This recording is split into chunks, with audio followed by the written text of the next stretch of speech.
खाने के बाद सब हॉस्टल पहुंच गए। सभी दीवार कूदकर हॉस्टल में सबसे छुपकर अपने रूम में पहुंच गए। राध्या बोली जल्दी से सो जाओ, कल कॉलेज जाना है। सब सो गए। अगली सुबह सानवी और राधाया टाइम से उठ गए और तैयार हो गए। सानवी मीत को उठा रही थी और राधाया मयूरी को, पर मजाल है दोनों में से कोई भी उठा हो। जब राधाया और सानवी थक गई तब राधाया ने सानवी के कान में कुछ बोली। उसके बाद सानवी और राधाया ने एक बाल्टी पानी लाकर आधा आधा दोनों के ऊपर डाल दिया। मयूरी और मीत हड़बड़ाते हुए उठकर बोले भागो, भूकंप आ गया, और दोनों उठकर भागने लगी। राधाया और सानवी दोनों को देखकर हंसने लगी। जब मीत और मयूरी को हंसने की आवाज आई तो दोनों रुककर पीछे देखने लगी तो पीछे राधाया और सानवी को हंसता हुआ पाया। और राधाया ने सानवी को ताली दी। मयूर और मीत दोनों एक साथ चिल्लाकर बोला ये से कौन उठाता है। सानवी ने कहा इसमें हमारी गलती नहीं है, हम दोनों कब से तुम दोनों को उठा रहे थे, पर तुम दोनों ही कुंभकर्ण से शर्त लगाकर सो रही थी और कॉलेज के लिए भी लेट हो रहा था। मीत और मयूरी ने टाइम देखा और चिल्लाकर बोली इतना लेट हो गया, तुम दोनों जल्दी नहीं उठा सकती थी, और दोनों साथ में बाथरूम में घुस गई। चारों जल्दी से तैयार हो गए थे। चारों बहुत सुंदर लग रही थी। मीत ने हरे रंग पटियाला सूट पहना था और वन साइड दुपट्टा लिए थी जिसमें वो एक नंबर पंजाबी कुड़ी लग रही थी। सानवी ने हल्का ब्लू रंग का लॉन्ग फ्रॉक पहना था और आंखों पर चश्मा उसे अच्छा लुक दे रहे थे। मयूरी ने अपने नाम की तरह मोर रंग का चूड़ीदार सलवार सूट पहना था जिसमें किसी मोरनी ने कम नहीं लग रही थी।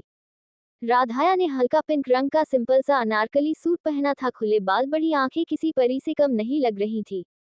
आज तो कॉलेज में बिजलियां गिरने वाली थी। चारों कॉलेज के लिए निकल गई। चारों कॉलेज के गेट पर पहुंचकर कॉलेज को देखने लगी। मीत ने कॉलेज को देखते हुए खुश से चहकते हुए बोली हाय बाबाजी, तुसी कमाल हो, मैंने कभी सोचा भी नहीं था इतनी बड़ी कॉलेज में लाने के लिए। चारों कॉलेज को देख रही थी। सानवी बोली इतनी बड़ी कॉलेज पूरे आगरा में नहीं है। मयूर भी बोली तुम ठीक बोल रही हो सानू, हमारा तो सपना पूरा हो गया। चारों अंदर जाती है और आगे चलकर कुछ सीनियर फ्रेशर की रैगिंग कर रहे थे। राधाया और सानवी डरी हुई थी। मयूर को भी घबराहट हो रही थी पर उसने अपने चेहरे पर नहीं आने दिया। मीत बड़ी बहुत जोश में बोली चलो आगे, यहाँ कुछ नहीं होने वाला। चारों आगे बढ़ गई। एक लड़के ने उन्हें देखते हुए बोला ये चारों किस मंदिर से आ रही है, तो उस लड़के के साथ जितने लोग थे सब हंसने लगे। मीत ने अपनी मुट्ठी कस ली और उनके पास जाने को हुई तो राधाया ने उसका हाथ पकड़ लिया। मीत ने राधाया के सामने देखा और राधाया ने उसे शांत रहने का इशारा किया। उस लड़के ने उन्हें रोकते हुए कहा कहाँ जा रही हो तुम चारों, घर वालों ने तमीज नहीं सिखाई कि अपने सीनियर की रिस्पेक्ट करनी चाहिए। उसके साथ वाला लड़का बोला बे इन लड़कियों को देख, बहन जी तो है पर सब एक से बढ़कर एक है, इनके साथ मस्ती करने का मजा आएगा। चारों उनकी बकवास सुन रही थी। राधाया ने सबको चलने के लिए कहा, सब जाने लगे। तभी उन लड़कों ने उनका रास्ता रोक लिया। अब मीत का पारा हाई हो चुका था। उसने उन लड़कों को चेतावनी देते हुए कहा मैं सिर्फ 3 तक गिनूंगी, हमें जाने दो। वो लड़का हंसते हुए बोला अगर नहीं जाने दिया तो क्या करोगी। मीत हंसते हुए बोली तब तुम्हें पता चल जाएगा। मीत ने गिनती चालू की। वो लड़के बस हंस रहे थे, सब मीत को समझा रहे थे पर मीत किसी की नहीं सुन रही थी। जब मीत की गिनती खत्म हुई सारे लड़के हंसने लगे। उनमें से एक लड़का बोला तो बताओ क्या तुम हमारे होठों पर किस करने को तैयार हो, क्योंकि तुम्हारा गिनती खत्म हो गई और तुम कुछ नहीं बोल पाए। वो इतना बोला ही था जब मीत ने अपने बैग से चिली पेपर उन पर डाल दी और सबको भागने को बोली। वो लड़कों की आंखें जल रही थी। उनमें से एक लड़के ने बोला पकड़ो उन लड़कियों को। उनमें से काफी लड़कों की जलन कम हुई और वो सब चारों को ढूंढने चले गए। यहाँ आरुष कॉलेज आ चुका था। सारी लड़की बस आरुष से बात करना चाहती थी तो कुछ सोच रही थी कि बस आरुष एक बार उन्हें देख ले। आरुष से को कोई फर्क नहीं पड़ता था। अब ये बात उसके और उसके दोस्तों के लिए नॉर्मल हो गई थी। उसने अपने दोस्तों को फोन किया तो उसके दोस्त कुछ देर में आने का बोल फोन रख दिया। आरुष कैंटीन से अपने लिए कैपुचिनो लेकर आ रहा था। दूसरी तरफ राधाया भागते हुए सबसे अलग हो गई थी। वो पीछे देखते हुए आ रही थी। तब वो एक लड़के से टकरा गई और उसका बैग नीचे गिर गई। उसके कपड़ों पर जूस गिर गया था। राधाया ने उस लड़के को सॉरी बोलने के लिए अपना सर ऊपर किया तो वो देखती रह गई, पर इसने खुद को संभाल कर सॉरी बोलो। उस लड़का के आंखों में गुस्सा साफ दिख रहा था। राधाया अपना बैग उठाने को नीचे झुकी तो उस लड़के ने उसका बैग और दूर अपने पैरों से फेंक दिया। राधाया खड़ी हुई। वो कुछ बोलने को हुई तो वो लड़का बोला और कोई ट्रिक नहीं मिली तो मुझसे टकराने का बहाना ढूंढने लगी, और तुम जैसी चिप लड़की को मैं अच्छे से जानता हूँ, तुम लोग लड़कों के लिए कुछ भी कर सकती हो। अब राधाया को भी गुस्सा आ गया। वो बोली देखिए हम आपको सॉरी बोल चुके हैं और हमने आपको देखा नहीं था, और हमें आप जैसे लोगों से टकराने का कोई शौक नहीं है, समझे, और आपको तमीज नहीं है, किसी से ये से बात नहीं करनी चाहिए। इतना सुनने के बाद आरुष का गुस्सा सातवें आसमान पर पहुंच चुका था। वो लड़का कोई और नहीं आरुष ही था।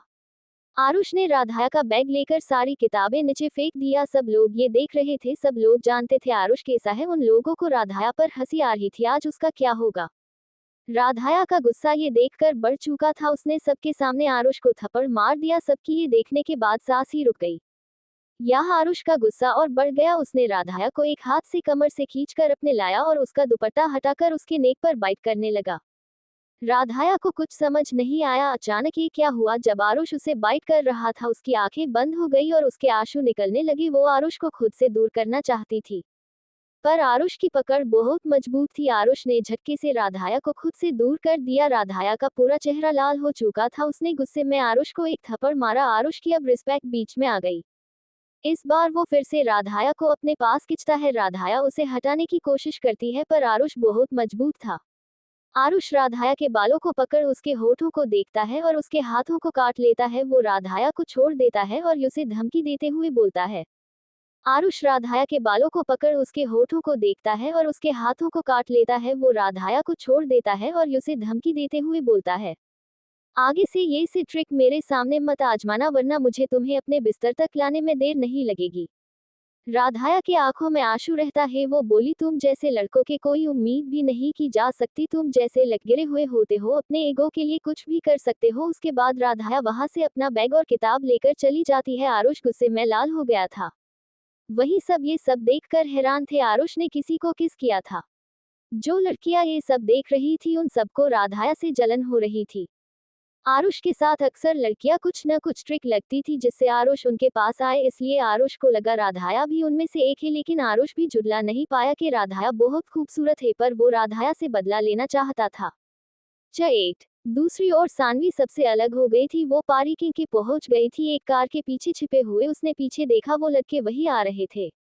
सानवी की डर से हालत खराब हो रही थी। तभी उसने अपने से कुछ दूर एक लड़के को देख रही थी और जो कार के पास फोन पर बात कर रहा था। सानवी को बचने का बस एक उपाय सूझा और वो अपने चश्मे को ठीक की और अपने डर को साइड करके उस लड़के के पास भागते हुए जाकर गले लग गई। वो लड़का सानवी से लंबा था, इसलिए सानवी बस उसके सीने तक आ रही थी।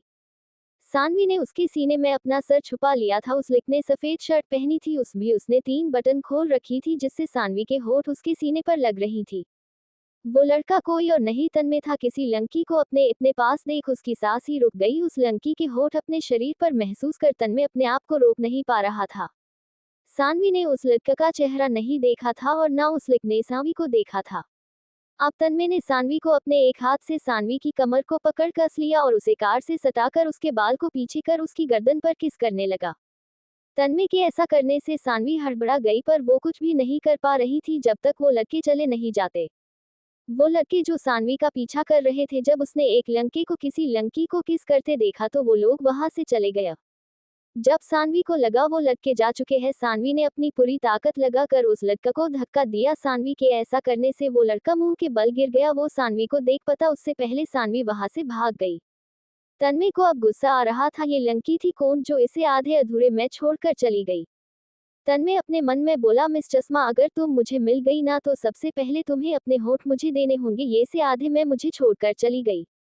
तन्मय, तूने उसका चेहरा नहीं देखा, अब उस चश्मा को कैसे खोजेगा। तन्मय सोच रहा था, मुझे इस लड़की ने परेशान कर दिया, तुम्हें जल्दी खोजना पड़ेगा। उसके बाद तन्मय वहां से कॉलेज की ओर चला गया। दूसरी ओर मीत और मयूर साथ में छिपे हुए थे। कुछ देर बाद वो दोनों बाहर निकलकर इधर उधर देखते। जब दोनों को तसल्ली हो जाती है तो दोनों राधाया और सानवी को खोजने लगते हैं। दूसरी ओर राधाया टेरेस पर जाकर रो रही थी। उसे बहुत बुरा लग रहा था, किसी लड़के ने उसके साथ ऐसा किया था। वो रोते हुए बोली, ऐसा क्यों हुआ, हम तो गलती से टकराई थी। उसके आंसू रोक ही नहीं रहे थे। कुछ देर में शांत होने के बाद राधाया नीचे आती है। उसे तुरंत मीत और मयूरी मिल जाते हैं। राधाया, तुम कहाँ थी और तुम्हारी आंखें लाल क्यों है। राधाया उन्हें परेशान नहीं करना चाहती थी, इसलिए वो बोली, वो मेरे आंख में कुछ चिली पेपर चले गए थे इसलिए ऊपर गई थी। अब ठीक है, सानवी कहाँ है। राधाया ने पूछा। मयूर बोली, तुम दोनों को ही कब से खोज रहे हैं। तीनों सानवी को खोजने लगते हैं। कुछ देर में सानवी भी मिल जाती है और चारों मिलकर क्लास को खोजने लगते हैं। चारों को क्लास में आने में लेट हो जाता है। उनका पहला दिन था इसलिए उन्हें माफ कर क्लास में आने देते हैं। आरुष की क्लास में आरुष आज बहुत गुस्से में था। तन्मय, कबीर और राज उसे समझा रहे थे। कुछ देर में वो शांत हो गया, पर उसने सोच लिया था। उस लंकी को वो छोड़ेगा नहीं। यहाँ तन्मय को वो लंकी याद आ रही थी जिससे उसके पूरे शरीर में कट लग रहा था। उसे बस सानवी का शप्रस याद आ रहा था। कितनी कोमल थी वो, ज्यादा दिन नहीं, बस कुछ वक्त के लिए, उसके बाद तुम्हें मेरे पास आना है। तन्मय उस लंकी को देखना चाहता था। आज की क्लास खत्म हो गई थी। मीत, मयूर, सानवी, राधाया हॉस्टल चली गई थी। प्रिंसिपल को सारी बात पता चल चुका था। वो आरुष को कुछ नहीं बोल सकते थे क्योंकि कॉलेज आरुष के पापा का था। उन्हें उस लड़की के लिए बुरा लग रहा था। उन्होंने सारी बात आरुष के पापा को बता दी और वीडियो क्लिप भी भेज दिया। आरुष के पापा राजन खुराना ने जब ये सब सुना उन्हें बहुत गुस्सा आया। जब आरुष घर आया तो उन्होंने आरुष को रोक शांत लहजे में बोले, आरुष आज का दिन कैसा था? आरुष अपने पापा की बहुत रिस्पेक्ट करता था। उसने शांति से कहा, ठीक था डैड। आरुष के पापा ने गुस्सा करते हुए कहा, आपने जो उस लड़की के साथ किया वो ठीक नहीं था। आरुष थोड़ा हैरान था। उसने कहा, सब उस लड़की की गलती थी, वो मुझसे टकराई थी। क्या तुम्हारे उसूल ने ये कहा कि तुम उस लड़की को सबके सामने उसकी इज्जत को उछालो? आरुष चुप रहा। कल तुम उस लड़की से सॉरी बोलोगे वरना आज के बाद तुम्हारा कोई बाप नहीं है, ये सोच लेना। ये बोलकर राजन चले गया। आरुष को बहुत गुस्सा आ रहा था। वो बोला, अब तुम किसी कीमत पर मुझसे नहीं बचोगी। आज तक डैड ने कभी मुझसे ये से बात नहीं की थी, पर सब तुम्हारी वजह से हुआ। तुम सोच भी नहीं सकती तुमने किससे पंगा लिया है। ये बोलते हुए आरुष के चेहरे पर एक शैतानी स्माइल आ गई। दूसरी ओर चारों खाना खाकर अपने बेड पर लेट गई। मीत बोली, आज का दिन बहुत थकाने वाला था। राधाया बोली, आज का दिन बिल्कुल भी अच्छा नहीं था। सानवी अपने तकिए को अपने पेट पर रखकर किसी और ख्यालों में थी। उसके हाथ अपने गर्दन पर चले गए जहां उस लिक ने उसे किस किया था। सानवी ये सोचते ही उसका चेहरा लाल हो गया था।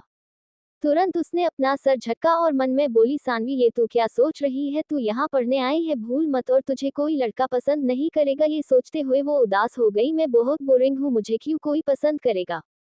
9 अगली सुबह राधाया सुकरवती है। कल की बात याद कर उसे कॉलेज जाने का मन भी नहीं था, पर वो ये सोचकर तैयार हो जाती है कि उसे पढ़ाई करनी है, इसलिए वो मुंबई आई है। वो सब कुछ भूल कर तैयार होने जाती है। तब तक सानवी भी उठ चुकी थी। वो बस यही दुआ कर रही थी कल के जैसा आज ना हो। राधाया तैयार होकर आ चुकी थी। सानवी भी बाथरूम चली जाती है। राध्या मीत और मयूरी को उठाने लगी, पर वो दोनों उठने का नाम भी नहीं ले रही थी। राधाया ने दोनों के ऊपर पानी डाल दी। वो दोनों तुरंत उठ गए और राधाया के ऊपर चिल्लाते हुए बोले, इस तरह से कौन उठाता है? राधाया बाल बनाते हुए बोली, तुम दोनों को पता है टाइम क्या हो रहा है? जल्दी तैयार होकर कॉलेज आ जाना, हम और सानवी जा रहे हैं। मयूरी बोली, क्या आज हम फिर लेट हो गए यार? आज तो गए काम से। सानवी बाथरूम से आकर तैयार होने लगी। राधाया बोली, हम दोनों जा रहे हैं, तुम दोनों आ जाना। उसके बाद वो दोनों कॉलेज के लिए निकल गई। कॉलेज पहुंचकर आज दोनों का मुंह उतरा हुआ था। सानवी बोली, राधाया तुमसे एक बात पूछूं, मुझे बताओगी? राधाया ने हाँ में जवाब दिया। सानवी बोली, कल तुम्हारे साथ कुछ हुआ था क्या? कल जब मैं तुम तीनों को खोज रही थी तब कई लोग किसी लड़की के बारे में बात कर रहे थे। उनके बोलने के हिसाब से लगा वो तुम हो, तो इसलिए पूछ रही हूँ। अगर तुम नहीं बताना चाहती तो कोई बात नहीं। राध्या बोली, यस बड़ी ही कोई बात नहीं। वो कल राध्या ने सब कुछ सानवी को बता दिया। सानवी बोली, क्या तुम प्रिंसिपल को नहीं बताओगी? राध्या बोली, हम कोई तमाशा नहीं करना चाहती इसलिए, और अगर बाबूजी तक बात गई तो वो हमें यहाँ नहीं रहने देंगे। सानवी बोली, राध्या तुम क्लास में जाओ, मैं लाइब्रेरी जाकर आती हूँ। उसके बाद सानवी लाइब्रेरी चली जाती है। यह राध्या क्लास में आ जाती है। वहीं जब सानवी लाइब्रेरी पहुंचकर कुछ किताब लेकर आती है तब उसकी टक्कर एक लड़क से होती है जिससे दोनों नीचे गिर जाते हैं। जब सानवी अपना चश्मा ठीक कर उस लड़के को देखती है तब उसकी आंखें बस उस लड़के को देखती रह जाती है। वो लड़का कोई और नहीं तन्मय रहता है। जब तन्मय सानवी को देखता है तो उसकी खूबसूरती में खो जाता है। सानवी की खुशबू उसे जानी पहचानी लग रही थी। सानवी खड़ी होकर अपनी बुक्स उठाने लगती है। तब तन्मय को होश आता है। वो बोलता है, 4 आंख होते हुए भी तुम्हें दिखाई नहीं देता? सानवी धीरे से बोली, इसकी 2 आंख होते हुए भी कौन से झंडे गाड़ दिए? वो इतना धीरे बोली कि तन्मय को सब सुनाई दे रहा था। वो अपने मन में बोला, इसे बोलना भी आता है? वो चिढ़ते हुए बोला, क्या बोला तुमने? जरा जोर से बोलना। सानवी अपना सिर नीचेकर धीरे बोली, देखिए मुझे जाने दीजिए, मेरी क्लास शुरू होने वाली है। तन्मय उसकी सादगी को कब से देख रहा था। उसे यही फील आ रहा था जो लड़की उस दिन उसके कार के पास थी, उसे भी चश्मा है और इसे भी। क्या ये वही है? पता लगाना पड़ेगा। वो बोला, जाओ मैंने तुम्हें पकड़ रखा है। क्या? सानवी बिना कुछ बोले वहां से चली गई। जब तक सानवी तन्मय के आंखों से ओझल नहीं हो गई, तन्मय उसी दिशा में देख रहा था। सानवी अपनी क्लास पहुंचकर राध्या के पास जाकर बैठ गई और दोनों बातें करने लगी। एक लड़की उनके पास आई और बोली, क्या मैं भी तुम दोनों से दोस्ती कर सकती हूँ। राध्या और सानवी उस लड़की की तरफ देखती है जो जिस और पिंक टी शर्ट में बहुत सुंदर लग रही थी। राध्या बोली, हाँ क्यों नहीं, क्या नाम है तुम्हारा। वो लड़की बोली, आस्था नाम है मेरा और मैं यहाँ मुंबई से ही हूँ। राध्या और सानवी दोनों उससे खुशी से हाथ मिलाए और तीनों बात करने लगे। यहाँ मीत और मयूरी गिरते पड़ते कॉलेज पहुंचे। मीत बोली, यार कल से सानवी राध्या के साथ आ जाएंगे, आज तो सर हम दोनों को बाहर ही निकाल देंगे। मीत ने जब अपने कॉलेज कार्ड को ढूंढ रही थी तब उसे याद आया कि उसका कार्ड उसने अभी लिया ही नहीं। वो मयूरी से बोली, मयूरी तुम क्लास में चलो, मैं अपना कार्ड लेकर आती हूँ। मयूरी बोली, ठीक है तुम जाओ, जल्दी से लेकर आओ। उसके बाद मयूरी क्लास की ओर चली तो उसे सामने से वही लड़के आते हुए दिखे जो कल उन लोगों को परेशान कर रहे थे। वो घबरा गई, उसे समझ नहीं आ रहा था क्या करे। वो सामने से नहीं जा सकती थी, वो इधर उधर देखने लगी। उसके बाद राइट में मेंस टॉयलेट में चली गई। जब उसे महसूस हुआ कि वो गलत जगह आ गई है, वो बाहर जाने को हुई पर उन लड़कों की आवाज और पास से आने लगी। मयूरी को बहुत टेंशन हो रही थी, अगर उसे किसी ने यहाँ देख लिया तो। वो जल्दी से टॉयलेट के बाथरूम में जाने के लिए दरवाजा खोलने लगी पर अंदर से एक लड़का दरवाजा खोला। मयूरी तुरंत अंदर चली गई, उस लड़के को धक्का देते हुए। अंदर जाकर वो दरवाजा बंद कर ली। जब उस लड़के ने देखा कोई लड़की मेंस टॉयलेट में आई तो वो गुस्सा करते हुए बोलने जा रहा था पर मयूरी ने उसके मुंह पर हाथ रख उसे चुप रहने का इशारा किया। वो लड़का कबीर था। जब मयूरी ने उसके मुंह पर हाथ रखा तो उसका गुस्सा और बढ़ गया। यह मयूरी कबीर का मुंह बंद कर बाहर उन लड़कों की आवाज सुन रही थी। उनमें से एक लड़का बोला, यार वो चारों लड़कियां मिली नहीं अभी तक। दूसरा लड़का बोला, जाएंगी कहाँ, इस कॉलेज में ही है। मयूरी को डर लग रहा था कि ये लड़के अभी तक हमारे पीछे पड़े हैं। यह कबीर झटके से मयूरी का हाथ हटाता है, जैसे कुछ बोलने जाता है। मयूरी अपने होठ कबीर के होठ पर रख देती है। कबीर की आंख शोक में खुली रह जाती है। मयूरी मन में बोली, है कान्हा जी अब क्या क्या करवाओगे। वो कबीर को भटकाने के लिए उसके होठों को चूसने लगती है। कबीर के अंदर हलचल होने लगी थी, अब वो खुद को और नहीं रोक पा रहा था। कबीर को पहली बार किसी लड़की ने किस किया था। हमेशा कबीर बहुत लोगों को किस करते हुए देखा था, कभी कभी अपने दोस्तों के साथ अंग्रेजी मूवी भी देखी थी तो यही सोचता था मेरी पहली किस कहाँ और किस लड़की से होगी। कबीर दीवार से सटकर खड़ा था। अगले ही पल कबीर ने मयूरी को कमर को कस के पकड़कर दीवार से लगा दिया। अब वो मयूरी के होठों को अपने मुंह में समाते हुए चूसने लगा। मयूरी हक्की बिकी रह गई, ये लड़का जो अभी तक मुझ पे गुस्सा हो रहा था अब ये क्या कर रहा है। पर वो कुछ नहीं कर सकती थी, वो उन लड़कों के जाने का इंतजार करने लगी। कबीर मयूरी के जीभ को खोजते हुए अपने मुंह में ले आया और अब उसके रस को पीने लगा। कबीर ने अपना एक हाथ मयूरी की कमर पर रख दिया और दूसरे हाथ से इसकी गर्दन पर हाथ फेरते हुए उसके दुपट्टे को धीरे धीरे हटाने लगा। मयूरी कबीर के हर जगह छूने से सिहर रही थी, अब उसकी सांसें भी नहीं लिया जा रहा था। उसने कबीर को तुरंत धक्का दिया। जब कबीर को लगा कि मयूरी ने उसे धक्का दिया है तो वो खुद को संभाल लिया और मयूरी को प्यार से देखने लगा और मयूरी सांस लेने में बिजी थी। अब कबीर के लिए मयूरी इस दुनिया के लिए सबसे सुंदर लड़की हो गई थी जो अब सिर्फ उसकी है और किसी की नहीं। मयूरी खुद को नॉर्मल कर कबीर को देखने लगी और मन में बोली, कितना हैंडसम है, और खुद को काबू कर बोली, पागल मयूरी ये तू क्या बोल रही है। मयूरी ने अपने कंधे को देखा और अपने दुपट्टे को खोजने लगी और उसका ध्यान कबीर पर गया। दुपट्टा उसके हाथ में था। मयूरी ने जल्दी से दुपट्टा उससे लेकर अपने कंधे पर डालकर बाहर देखी और तुरंत जल्दी से वहां से चली गई। कबीर अब तक मयूरी में ही खोया हुआ था। हेलो दोस्तों, मुझे ना आप सब से कुछ कहना है। आप इतने लोग मेरी कहानी पढ़ते हो पर उनमें से कुछ ही लोग मुझे स्टार देते हो। मुझे ना बहुत टाइम लगता है लिखने में पर आपको उससे भी कम टाइम लगता है रू देने में, तो मैं बस चाहती हूँ आप सब मुझे कमेंट करें और अपनी स्टार रेटिंग दीजिए। कल रात को मिलते हैं, good night, bye bye, stay safe. 10। Kabir को जब एहसास हुआ कि वो लड़की जा चुकी है तो वो भी वहां से निकल गया। रास्ते में सब उसे ही देख रहे थे।